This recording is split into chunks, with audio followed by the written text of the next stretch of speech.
Hi friends, ಹೇಗಿದ್ದೀರೆಲ್ಲರೂ? ಇವತ್ತು ನಾನು ಕನ್ನಡದಲ್ಲಿ ಒಂದು ವಿಡಿಯೋ ಮಾಡುವಂತಿದ್ದೇನೆ.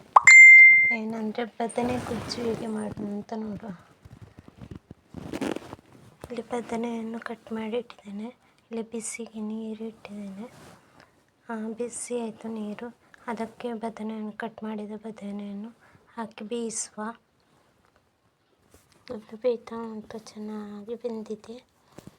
ಅದಕ್ಕೆ ಸ್ವಲ್ಪ ಅರಶಿನ ಮತ್ತು 2 ಸ್ಪೂನು ಉಪ್ಪು ಹಾಕುವ. ಚೆನ್ನಾಗಿ ಕುದಿ ಬರ್ತಾ ಉಂಟು.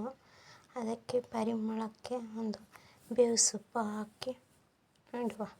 ಸ್ವಲ್ಪ ಹೊತ್ತು ಪರಿಮಳ ಹಾಗೆ ಮುಚ್ಚಿಡುವ. ಮತ್ತೆ ನೋಡುವ ಸರಿಯಾಗಿ ಬೆಂದಿದೆ. ಅದನ್ನೊಂದು ಸಪ್ರೇಟ್ ಮಾಡುವ. ಅದರ ನೀರು ಜಾಸ್ತಿ ಆಗ್ತದಲ್ಲ ಗೊಜ್ಜಿಗೆ, ಅದನ್ನು ಸಪ್ರೇಟ್ ಮಾಡುವ. ನೀರು ಜಾಸ್ತಿ ಆದರೆ ಒಳ್ಳೆಯದಾಗೋದಿಲ್ಲ. ಅದಕ್ಕೆ ಈಗ ಸಪ್ರೇಟ್ ಮಾಡಿ ಅದನ್ನು ಪುನಃ ನೀರು ಬೇಕಾದಷ್ಟು ನೀರು ಹಾಕಿದರೆ ಸಾಕು. ಅದನ್ನು ಈಗ ಮಿಕ್ಸ್ ಮಾಡುವ. ಅದನ್ನು ಸ್ವಲ್ಪ ಹುಳಿ ಹಾಕಿದ್ದೇನೆ, ಟೇಸ್ಟಿಗೆ ತಕ್ಕ ಹುಳಿ. ಇಲ್ಲಿ ಜೀರಿಗೆಯನ್ನು ಜಜ್ಜುತ್ತಾ ಇದ್ದೇನೆ. ಜೀರಿಗೆ ಮತ್ತು ಬೆಳ್ಳುಳ್ಳಿ 6 ಎಸಳು ಬೆಳ್ಳುಳ್ಳಿ ತಗೊಂಡು ಅದನ್ನು ಚೆನ್ನಾಗಿ ಜಜ್ಜಿ ಮತ್ತು ಅದನ್ನು ಮಿಕ್ಸ್ ಮಾಡಿದರೆ ಆಯಿತು. ಎಲ್ಲ ಮಿಕ್ಸ್ ಮಾಡಿ ಅದಕ್ಕೆ ಗೊಜ್ಜಿಗೆ ಹಾಕಿದರೆ ಆಯಿತು.